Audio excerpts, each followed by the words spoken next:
무궁화. 정성수. 아침에도 피고 저녁에도 피어 동네 고삿길에 도열해 전장에 나가는 자식을 배웅하던 어머니 같은 꽃. 진딧물이 끓고 볼품없는 삼천리 방방곡곡 지천으로 피어 천대받는 서러운 꽃. 꽃 중에 꽃이라고 피고 또 피어 영원히 지지 않는 꽃이라고 말로는 국화라고 하면서 한 번도 대접다운 대접을 받아보지 못한 요염한 색채도 아닌 보국한 방향도 없는 무궁한 무궁화. 한 줌의 흙에서 태어난 무궁화가 3.1절, 제헌절, 광복절, 개천절이 되었다. 무궁화가 피는 것은 태극기가 휘날린 까닭이다. 등불을 내다 걸어야 그때 피는 꽃. 수천 수만 개 꽃들이 함께 필 때 금수강산이다. 세월이 강물처럼 흘러가고 아이들의 코밑수염이 거뭇거뭇 자라 조국이 뭐냐고 물어오거든 무궁화를 보여주어라. 언 땅에서 조국을 향해 기도한 선열들과 서해바다 캄캄한 밤 폭죽으로 터진 임의 넋들이 조국을 지키는 무궁화다. 봄부터 가을까지 끈질기게 피다가 꽃답게 져간 무궁화들. 몸은 흙으로 돌아갔으나 눈을 못 감고 대한민국 꽃불이 되었다. 대한민국 임시정부 앞마당에 핀 무궁화가 일갈한다. 오수를 즐기겠다고 무궁화 아래서 네 활개를 펴거나 술판을 벌이는 것은 조상을 욕되게 하는 것이라고 하루에도 몇 번씩 태극기가 되어 몸을 흔든다. 민초들아, 잠들지 마라. 잠들면 죽는다고 백의 민족의 혼을 보여준다. 해마다 광복절이 되면 가슴속 만세 소리 꺼내보라며 백범 김구 선생이 심은 무궁화 앞에 손자 무궁화들이 오래도록 이 말을 땅에 대고 있는 것이다.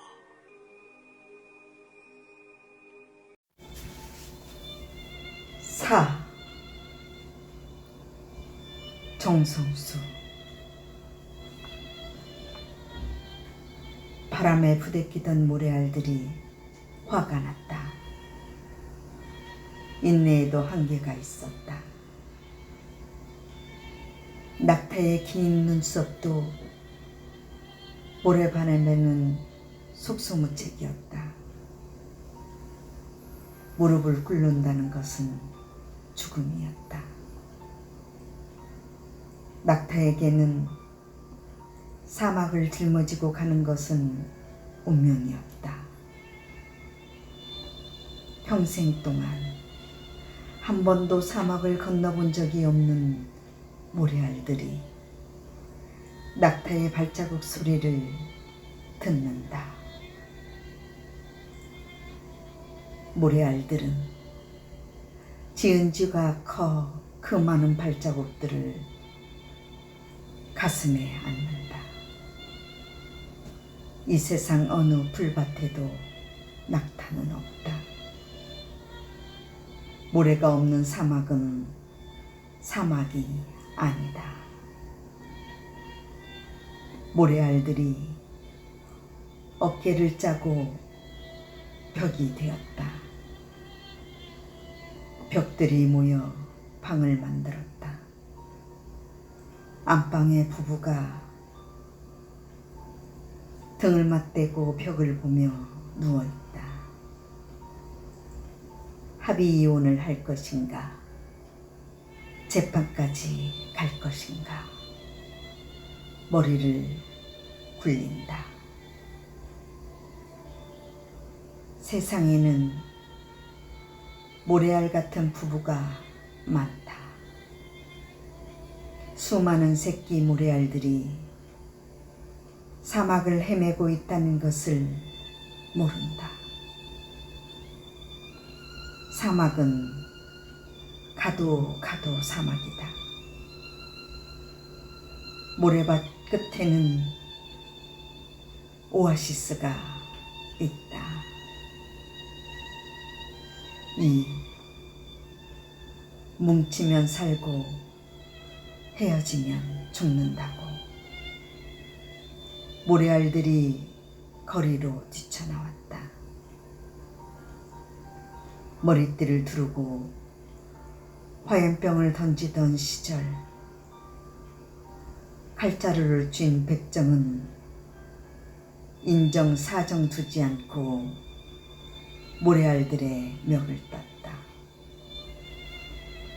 모래알들은 온몸이 분해된 채 정육점에 걸려 있거나 돼지머리가 되어 10,000원짜리 지폐를 물고 웃고 있었다. 푸죽간에도 모래바람이 불어도 분홍빛 형광등은 말이 없다. 모래밭에서 길을 잃은 영혼이 울고 있었다. 캄캄한 침묵 뒤에서 찬란한 새벽이 온다는 것을 모래들은 알고 있었다. 모래에서도 싹은 나고 꽃은 핀다.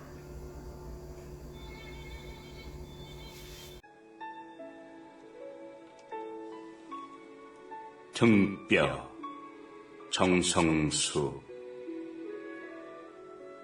틀림없이 등뼈가 있을 거야.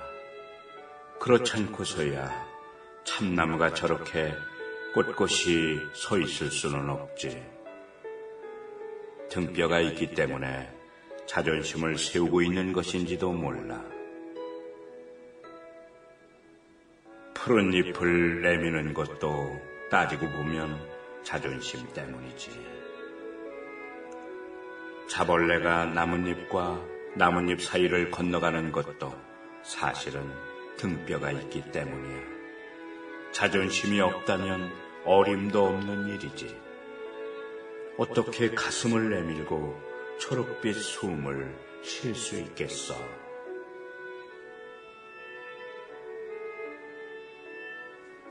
등뼈가 부러진 나는 아직도 살아서 물고기를 먹다가 등뼈를 분질러 본다. 등뼈 속엔 내 거랑 똑같은 굵은 신경줄이 있구나. 추한 상반신으로 앉아서 산을 오르는 건장한 사람들을 본다. 평창 계곡을 가볍게 뛰어다녔던 계룡산을 단숨에 오르내리던 건강했던 한 남자를 추억한다.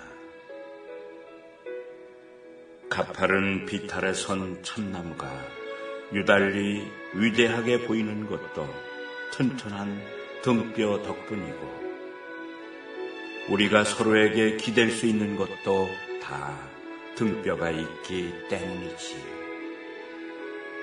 눈보라 비바람에도 의연한 저 참나무, 등뼈 마디마디가 상처 덩어리여서 참나무로 서 있는 거야.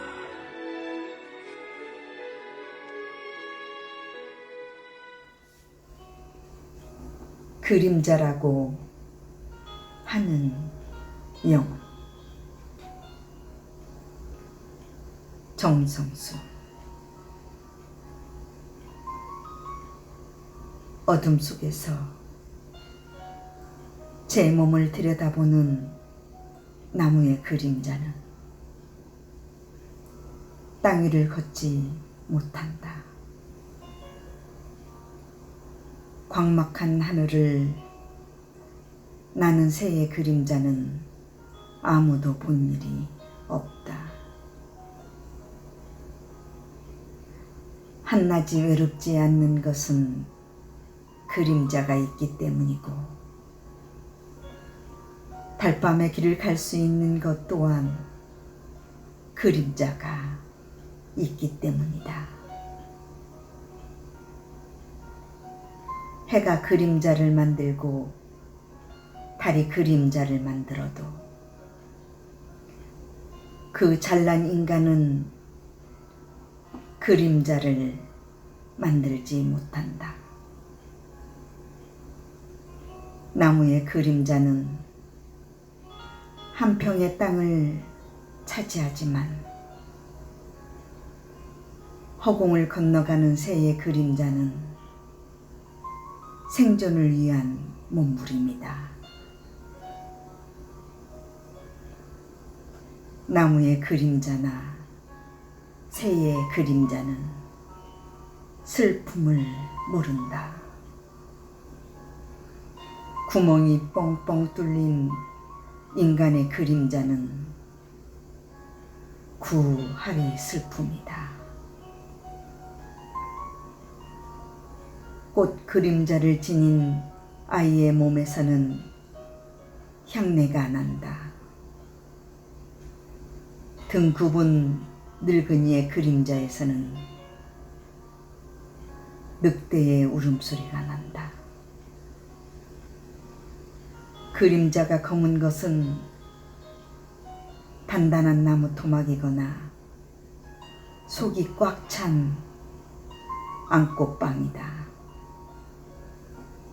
뿌리가 튼튼한 그림자는 허공에 집을 짓는다.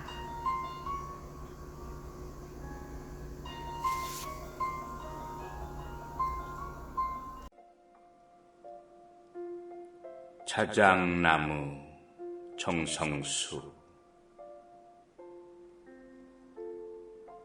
바이칼 호숫가에 자작나무 숲이 있었다. 나는 두 눈을 감고 생각했다. 자작나무가 하얀 것은 자작나무 숲으로 들어간 소년의 마음이 하얗기 때문이라고. 자작나무가 자작자작 물소리를 내는 것은 짧은 생을 살다가는 골로 많기를 위한 조국이라고. 자작나무가 희끗희끗하고 거뭇거뭇한 것은 흰 낮과 검은 밤이 자작나무에게 등을 기댄 흔적이라는 것을 바이칼 호수는 알고 있었다. 1월이 되자 얼음 소년이 자작나무 숲에서 걸어 나왔다. 혼자서는 절대 숲이 될 수 없다고 바이칼 호수보다 더 큰 집 한 채를 짓고 싶어 벗은 몸으로 이 세상에 나왔다. 호수 건너편에서 눈 시리게 바라보는 소녀가 있다는 것을 얼음 소녀는 모르고 있었다. 자작나무가 멀리서 오는 발자국 소리에 귀를 열어놓고 바이칼 호수면에 돌입하고 있는 동안 밤하늘에서 별들이 내려와 소년과 소녀가 살아갈 집을 짓고 있었다.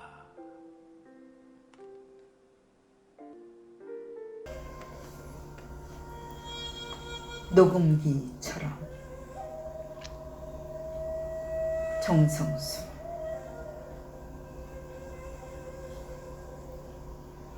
아버지는 나에게 일찍 일어나라, 공부 좀 해라, 운동해라, 잔소리를 입에 달고 살았습니다. 그때마다 죽을 맛이었습니다. 알아서 합니다, 아버지. 걱정 마세요, 제발. 큰 소리를 쳤습니다. 어느 날부터인가 아버지는 어깨가 꾸부정하고 걸음걸이도 시원찮았습니다.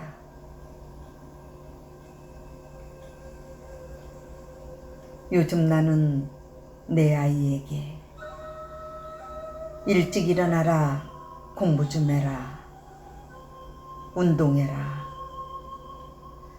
아버지가 나에게 했던 말을 녹음기처럼 말합니다. 어느 날부터 내 어깨가 아버지처럼 구부정하고 걸음걸이도 시원찮아지면 내 아들은 제 아이에게 아버지가 내가 했던 말처럼 일찍 일어나라, 공부 좀 해라, 운동해라, 녹음기처럼 말할 것입니다.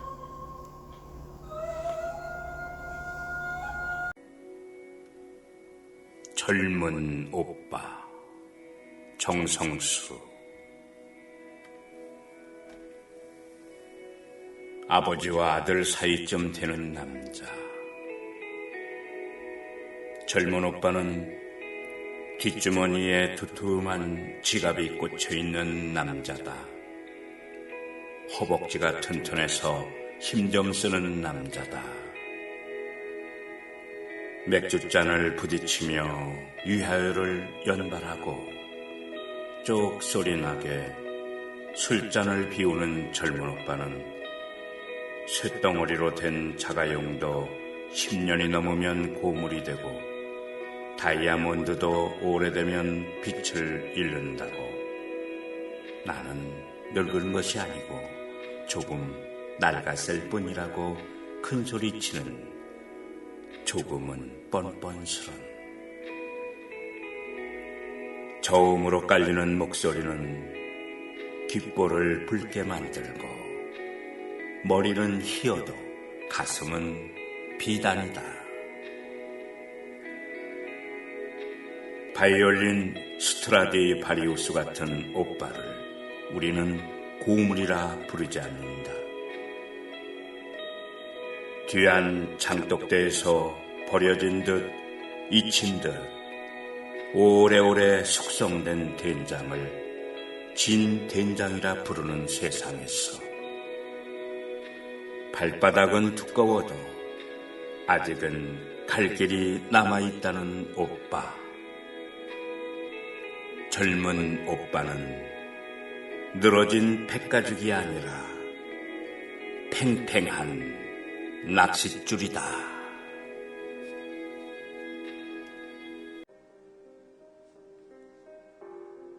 저녁 풍경. 정성수. 전쟁 같은 하루가 지친 발목을 끌고 가는 골목.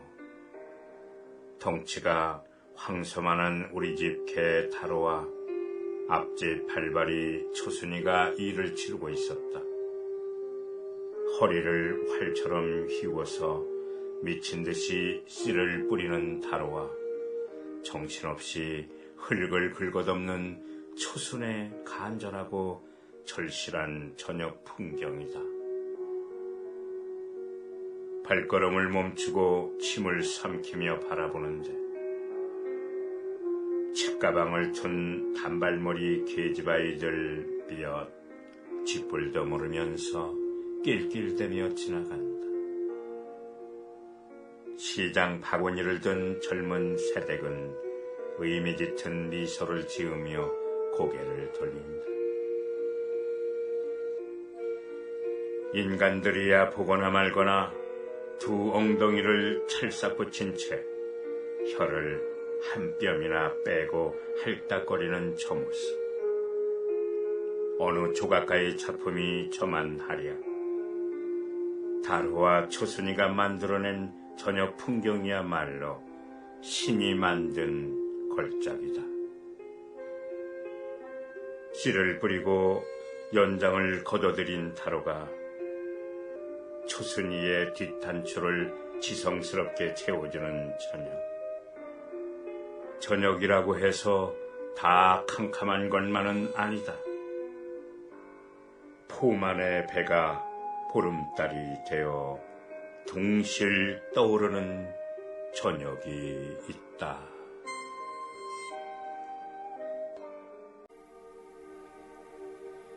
가을 우체국 정성수. 늙은 우체국이 빨간 우체통을 앞세우고 키가 큰 은행나무 아래에서 가을이 되어가고 있었다. 벽시계가 퇴근 시간이 되었다고 마른 기침을 하자 은행잎들이 나비가 되어 지상으로 내려앉는다. 나는 얼른 한 마리 나비의 심장에 우표를 붙여 그대에게 보냈다. 셀비어 향기 가득한 간역에서 하모니카를 불던 소녀 같은 그대는 어느 하늘 아래서 울고 있는지. 바람이 은행나무를 흔들자 은행나무가 하모니카 소리를 낸다. 기억과 추억이 멈춰버린 우체국. 은행잎 같은 별들이 밤하늘을 지키고 있다. 그리움으로 봉인된 편지가 그대에게 당도할 때쯤이면 가을 우체국은 편지 한 장 써보지 않은 가난한 사람들을 위하여 나처럼 슬퍼질 것이다.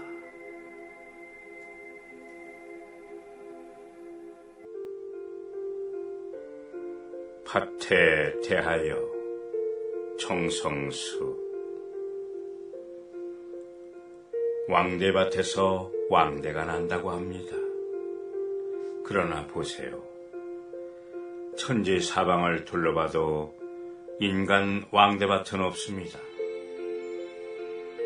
밭은 갈고 뒤집고 가꾸면 밭입니다. 참깨를 심으면 참깨가 납니다. 고구마를 심으면 고구마를 캡니다. 배추를 심으면 배추가 납니다. 우리가 사는 일 또한 밭과 같아서 누구나 이 세상에 오면 하나의 밭입니다. 사랑을 심으면 사랑밭이 되고 미움을 심으면 미움밭이 됩니다. 건강을 심으면 건강밭이 되고 가난을 심으면 가난밭이 됩니다. 만남을 심으면 만남밭이 되고 이별을 심으면 이별밭이 됩니다. 심는 대로 거두고 거두는 대로 당신의 것입니다. 이제 용이 나는 개천은 없습니다. 개천을 강으로 만들어야 합니다. 언젠가는 여의주를 물고 승천할 것이라는 꿈을 꿔야 합니다. 생각해보면 삶은 아픈 가슴이고 시린 날들입니다. 좌절과 눈물과 후회로 한 세상을 사는 것보다 꿈꾸는 자에게 희망이 있습니다. 희망마저 포기하면 삶은 캄캄합니다. 이 세상 어디에 왕대밭이 없듯이 이 세상 어디에도 당신을 위해 비워놓은 밭은 없습니다. 딱딱거리는 사람은 어디에서도 딱딱거립니다. 징징거리는 사람은 하루의 삶이 지옥입니다. 밭은 밭이기 때문에 씨를 뿌리는 것이 아니라 씨를 뿌리기 때문에 밭입니다. 누군가를 위해 팔을 걷어붙이고 밭을 가꾸면 그것들은 돌아 결국은 밭으로 옵니다. 그 밭은 바로 당신입니다.